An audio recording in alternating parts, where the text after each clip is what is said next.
Assalamualaikum warahmatullahi wabarakatuh. Okay, saya Muhammad Aminuddin bin Muhammad Razali. Hari ini saya akan membentangkan hasil kajian iaitu mengenai asal usul manusia menurut ahli falsafah moden. Okey.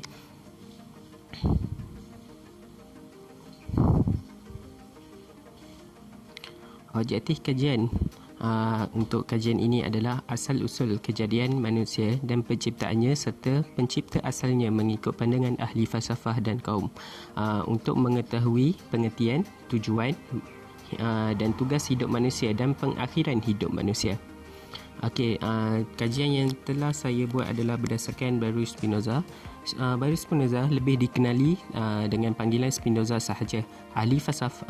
Beliau adalah ahli falsafah Belanda yang berasal dari Sephardi Portugis. Pemikiran awal dan pencerahan dan kritikan Alkitabiah moden. Beliau juga terkenal dengan konsepsi moden tentang diri dan alam semesta. Beliau merupakan rasionalis besar falsafah abad ke-17 dan mempunyai pandangan yang tersendiri tentang manusia. Okey, kita teruskan kepada asal-usul kejadian manusia menurut Spinoza. Spinoza tidak secara langsung sebenarnya menceritakan tentang asal-usul kejadian manusia. Dia macam lebih kepada sama-sama macam tu. Tetapi beliau telah menyebutkan tentang Adam. Maksudnya dia juga mempercayai Adam itu daripada syurga yang telah diturunkan ke bumi.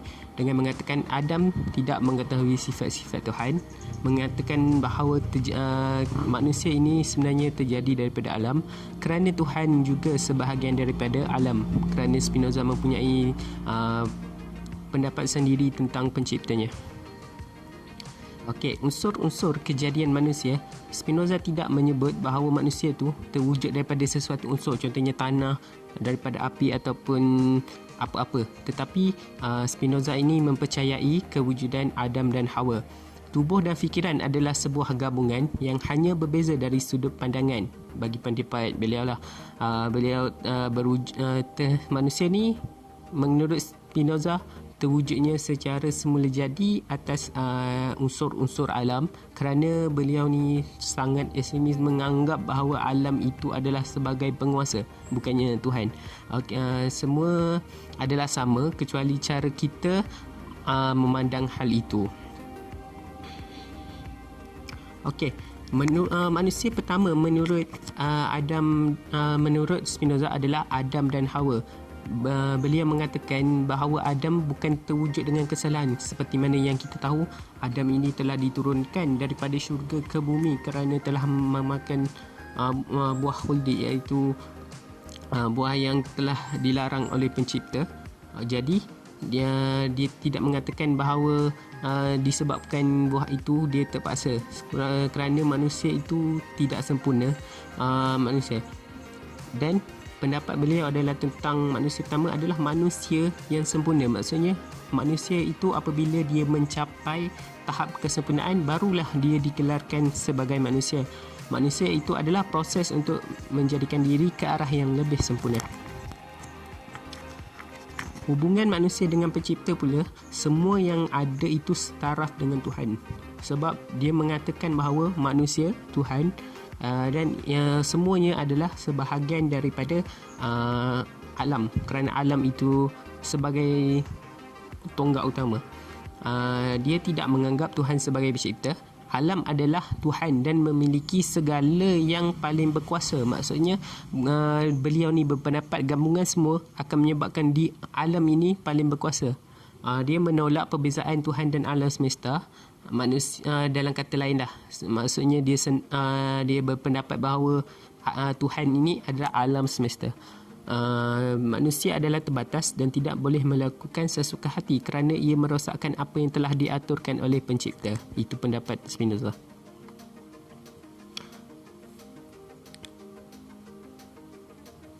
Okey, kita beralih pula kepada tugas dan tujuan manusia itu diciptakan. Okey, determinasi dan mencapai kebebasan optimum. Maksudnya disebab tujuan manusia ni adalah untuk mencapai kesempurnaan apa yang telah ditugaskan. Maksudnya itulah tujuan manusia yang asal. Ia tidak begitu jauh lari daripada agama kita sendiri, kerana kita tengok apa yang berpendapat Spinoza, macam kita pun kita harus mengabdikan diri kepada Allah dan tugas kita adalah untuk menyembah Allah Subhanahu Wa Taala. Begitu juga dengan pendapat Spinoza, walaupun bukan agama Islam, dia mengatakan tujuan manusia adalah untuk mencapai kebebasan optimum. Okey, seterusnya adalah manusia itu berhak melakukan tugas berdasarkan kesedaran diri, tapi tidak bermaksud manusia ni bebas untuk melakukan apa sahaja yang diinginkan. Okey, ia sepatutnya berlandaskan pemikiran dan tindakan. Okey, macam saya cakap tadi, untuk mengabdikan diri. Spinoza juga mengatakan manusia diciptakan adalah untuk mengabdikan diri kepada pencipta, iaitu alam ini sendiri. Okey, untuk kehidupan selepas mati, bagi pendapat Spinoza, tiada kehidupan selepas mati, kerana tiada kehidupan abadi yang bertahan di luar kehidupan ini, kerana dia mengatakan bahawa alam ini adalah yang paling berkuasa, jadi tidak mungkin akan ada alam selain alam ini. Begitulah pendapat yang dibawakan oleh Spinoza. Seterusnya, menyelesaikan semua tugasan mereka sebelum berakhir di alam ini. Maksudnya manusia perlu melaksanakan tadi tugas-tugas mereka supaya untuk sebelum dihapuskan daripada alam ini. Maksudnya dia perlu menyelesaikan kesemua. Tapi tiada pula Spinoza mengatakan apa yang akan terjadi seterusnya jika tidak melaksanakan tugas-tugas yang diberikan. Okey, seterusnya adalah mengabdikan diri terhadap ini. Okey, itu sama macam tadi.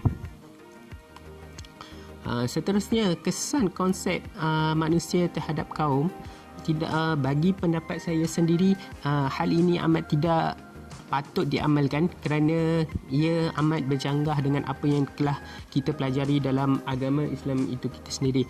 Okey, dia mempunyai bagi saya sendiri, Spinoza ini mempunyai pandangan yang kurang jelas terhadap asal-usul dan juga terhadap Tuhan. Dan bukan saya saja, penulis-penulis karya tentang Spinoza juga berpendapat bahawa tulisan-tulisan dan apa yang dibawa oleh Spinoza amat susah untuk difahami.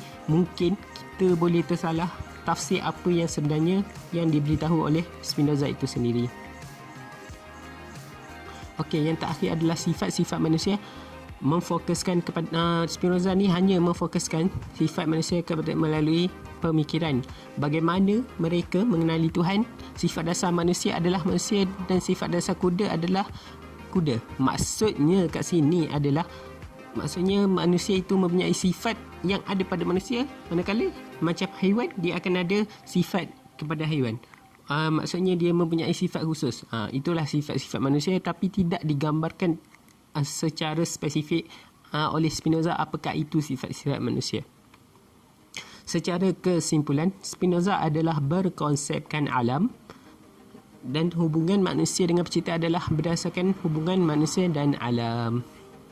Okey, habis kat sini.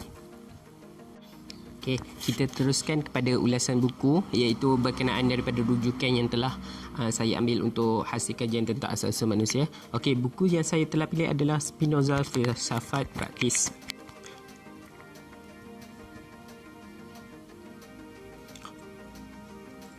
Okey, pendahuluan untuk buku ini adalah dia membincangkan berbagai hal yang mendahului manusia. Okey, bibliografi untuk buku ini adalah, nama buku sebenarnya adalah Spinoza Practical Philosophy. Dia diterjemahkan ke dalam bahasa Indonesia dan dikenali sebagai buku Spinoza Filsafat Praktis. Penerbit buku ini adalah City Light Books San Francisco dan penulis asalnya adalah Gil Deleuze dan penterjemahnya adalah orang Indonesia sendiri, iaitu Dedah SH. Tarikh dan tahun buku ini ditulis adalah ataupun diterbitkan pada tahun 1988 dan diterjemahkan pada Mei 2018. Jumlah muka surat buku ini adalah 260 muka surat dan nombor ISBN seperti tertera dalam tab yang saya telah nyatakan. Okey, seterusnya saya ingin masuk kepada sedikit tentang pengenalan penulis. Penulis adalah merupakan ahli falsafah Perancis yang produktif yang terkenal dengan perbezaan dan pengulangannya pada tahun 1968. Beliau mengembangkan pendekatan metafizik yang berasal dari prinsip perbezaan. pelajaran tahun dan dia melanjutkan pelajaran dalam tahun insentif kajian persediaan yang terkemuka, yang seterusnya belajar tentang falsafah di Sorbonne di bawah bimbingan Jean Haptelite dan Ferdinand Arcueil, yang kita akui mereka adalah ahli falsafah moden yang cukup hebat. Dan pemikiran penulis adalah mengenai ahli-ahli falsafah barat yang terkemuka. Okey, komentar buku dan penulisannya bagi saya sendiri bila kita tengok secara kasarnya adalah amat sesuai untuk dibaca, dan buku ini tidak terus menterjemahkan daripada buku asal tersebut. Maksudnya penterjemah daripada Indonesia ni menulis buku itu tanpa direct menterjemah, tapi dia ada tambah ayat-ayat. Okey, ringkasan buku ini ditulis oleh Gil Deleuze, penceritaan tentang Spinoza, dan diselitkan dengan falsafah yang telah dibawa oleh beliau, iaitu Spinoza. Persoalan tentang manusia terletak pada komposisi yang sangat terbatas, dan seterusnya Tuhan itu adalah sebahagian daripada alam. Penceritaan tentang kehidupan selepas mati. Isu yang dibawakan oleh penulis secara umumnya adalah Tuhan dan penciptaan manusia dan sifat-sifat manusia.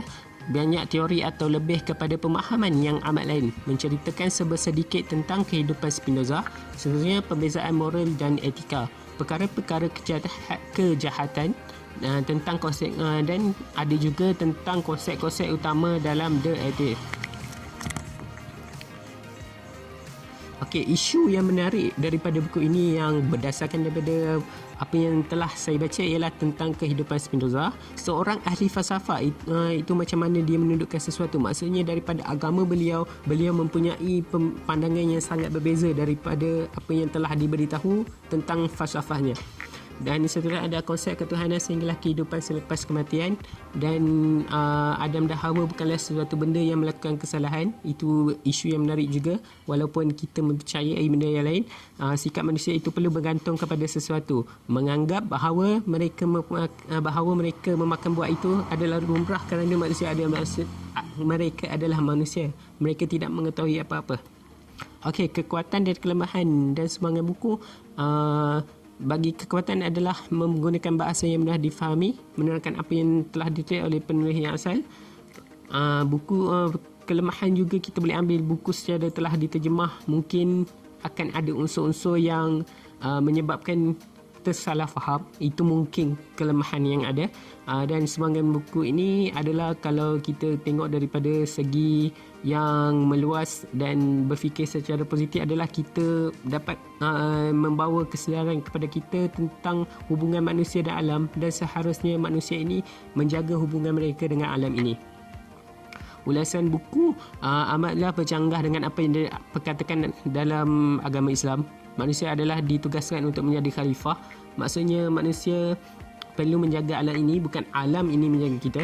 Rakus mengubah, kalau kita tengok sekarang manusia rakus mengubah ciptaan alam.